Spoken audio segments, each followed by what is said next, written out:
Olá! Neste vídeo, nós vamos dar continuidade ao vídeo anterior, onde começamos a falar sobre os operadores em Java.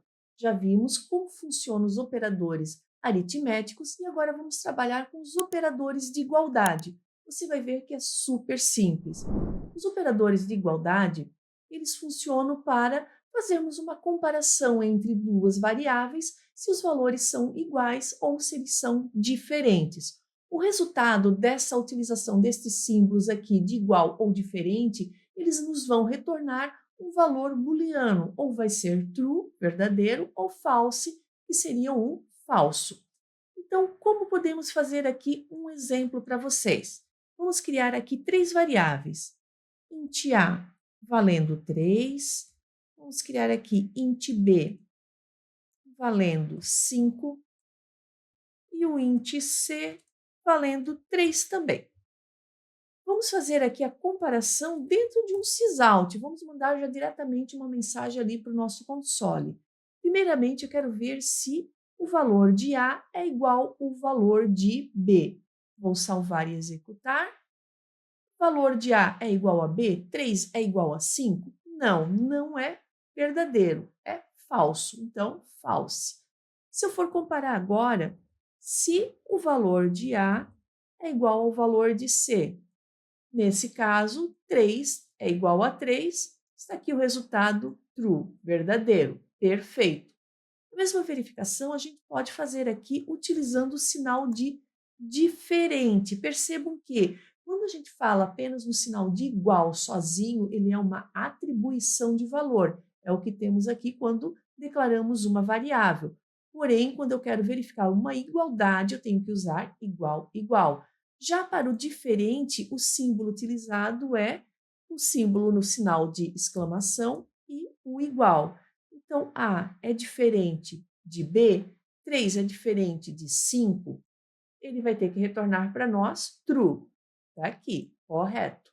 Agora vamos ver o contrário, vamos ver se A é diferente de C. Salvar e executar. Então, ele está perguntando, 3 é diferente de 3? Não, é false. Perceba uma outra coisa muito importante aqui. Nós utilizamos esses dois símbolos de igual e de diferente apenas para os tipos primitivos, como int, short, char, long, double. Porém, para objetos como, por exemplo, o tipo string, nós vamos ver mais para frente que a forma de fazer essa comparação é um pouco diferente. Então, aqui podemos dizer que esses símbolos, né, de igual, igual ou exclamação diferente, ele compara diretamente os valores das variáveis em si. Utilizar aqui numa mensagem do console pode não estar fazendo muito sentido para você, porém é importante que você conheça essa estrutura, porque nós vamos usar muito essas comparações mais adiante quando começarmos a trabalhar com as estruturas de seleção ou condicionais. Passamos agora para o operador de incremento e decremento. Como o próprio nome diz, ele serve para quê? Para incrementar a um determinado valor. Então, aqui, como por exemplo aqui, vamos fazer aqui, vamos criar uma variável A com o valor 10. O incremento ele tem duas formas de funcionamento. Nós temos o pré-incremento e o pós-incremento. Para o decremento é a mesma coisa. Como funciona o pré-incremento? É quando eu utilizo o símbolo mais e depois a variável que eu quero incrementar. O que ele está fazendo nesse caso aqui? Ele vai mostrar para nós o valor 11, porque a variável A valia 10 e agora está somando mais um, passou a valer 11. Se eu fizer agora um pós-incremento, que seria o quê? Colocar primeiro a variável e depois o mais. Nesse caso aqui, o incremento vai ocorrer após ele apresentar essa variável. Então, aqui, nesse momento, ele está mostrando para nós 11 e 11. O primeiro 11 está correto porque primeiro ele somou 1 ao valor 10 e depois ele já apresentou aqui para nós. E no segundo caso, ele primeiro mostrou o valor 11, que já era o valor que essa variável passou a ter após ele fazer esse pré-incremento. Porém, esse mais mais vai aparecer somente quando eu chamar novamente essa variável. Então, aqui, se eu pedir para ele apresentar mais uma vez a variável A, daí sim ele vai mostrar o valor 12. Então, aqui ele mostrou 11 porque eu fiz um pré-incremento, depois eu fiz um pós-incremento, ele manteve o valor da variável, e somente quando eu chamei novamente a variável é que ele incrementou realmente essa variável. O mesmo vai acontecer com o decremento, é a mesma lógica. Então, se eu chamar aqui primeiro um decremento para a minha variável A, ela está valendo agora 12, ela vai passar a valer 11. Vamos salvar aqui e testar. De 12, ela passou para 11. Vou fazer agora um pós-decremento. Vou chamar a minha variável, opa, aqui dentro, né, do sysout, chama a variável menos menos, ele vai ter que mostrar novamente o valor 11, porque ele só vai apresentar esse valor aqui de decremento da variável se eu chamar ela novamente. Então, agora sim, ele deve mostrar ali para mim o valor 10. Então, fica ali de uma forma bem tranquila de se trabalhar. Se eu coloco mais antes da variável, ele já soma mais 1. Ou se eu colocar menos menos antes da variável, ele já diminui, subtrai o valor de um elemento ali. Agora, se eu utilizo a variável e o mais ou o menos menos após a variável, ele só vai fazer isso quando eu chamar essa variável, quando eu utilizar essa variável novamente. Vamos ver agora os operadores relacionais. Quem são esses operadores? Você já deve ter usado bastante ele na matemática. São os operadores quando verificamos se um valor é maior que o outro, ou menor que o outro, ou maior igual ou menor igual. Como que ele funciona? A lógica é a mesma. Vamos criar aqui uma variável int a, valendo 5. Vamos criar uma outra variável int b, valendo 10. E agora eu vou perguntar aqui se A é maior que B. Eu estou perguntando, 5 é maior que 10? Ele vai nos retornar um booleano, então ele vai retornar ou true ou false. Nesse caso aqui, vai ter que apresentar um false. Então, A não é maior que 10. Se eu fizer o contrário aqui, se eu pedir aqui para ele verificar se B é maior que A, daí sim ele tem que nos retornar um true. Ok. O menor segue a mesma lógica. Vou perguntar então se A é menor que B. Nesse caso é verdade, então ele vai ter que retornar para nós um true, verdadeiro. O maior igual, como que ele funciona? Eu posso perguntar aqui se o A é maior ou igual a, vamos colocar um valor aqui, eu sei que o A é 5, então vamos colocar um valor 8. A, que é 5, ele é maior ou igual a 8? Nesse caso aqui, ele vai nos dizer que não é false. Porém, se eu alterar esse cara aqui para 5, que é o mesmo valor que nós temos lá no A, nesse caso ele retornou true, porque A, que é 5, 5 é maior ou igual a 5. Da mesma forma, nós podemos trabalhar aqui com o menor igual. Posso perguntar se A ele é menor ou igual a B. No caso, 5 é menor ou igual a 10? Verdadeiro. Se eu colocar aqui, por exemplo, diretamente aqui, o valor 10, que é o valor de B, ele está perguntando 10 é menor ou igual a B, que também é 10? Então, ele é true. Então, isso aqui vai ser também muito utilizado quando trabalharmos com condicionais, mas é bem importante conhecer os símbolos, quando ele é maior, quando é maior igual, e quando trabalharmos nas condicionais, vocês vão entender melhor como a gente utiliza, quando eu preciso utilizar, por exemplo, se ele é igual também àquele valor, né? Se em determinada situação eu preciso usar apenas o maior ou o maior igual. Isso vamos ver mais adiante na hora da prática relacionada com esse tema. E para finalizar, vamos ver como funcionam os operadores lógicos. Os operadores lógicos, eles são utilizados quando eu vou trabalhar como uma expressão condicional, ou seja, quando eu preciso fazer uma tomada de decisão com base em várias condições. Vamos dar uma olhadinha aqui na tabela verdade da condição E. Percebam que a tabela verdade do E, ela só vai ser verdade quando as duas proposições forem verdadeiras. Se eu tiver uma proposição falsa, ela já invalida a minha condição. O que eu quero dizer com isso? Vamos fazer um exemplo aqui. Se eu tiver aqui, por exemplo, uma variável chamada média, valendo 6, e vou ter aqui uma outra variável que seria relacionado à frequência do aluno, nesse caso, 80%. Se eu tenho essas duas proposições, eu posso fazer uma verificação aonde eu vou dizer o seguinte: o aluno só estará aprovado se ele conseguir alcançar a média 6 ou mais e a frequência dele mínima tem que ser 75%.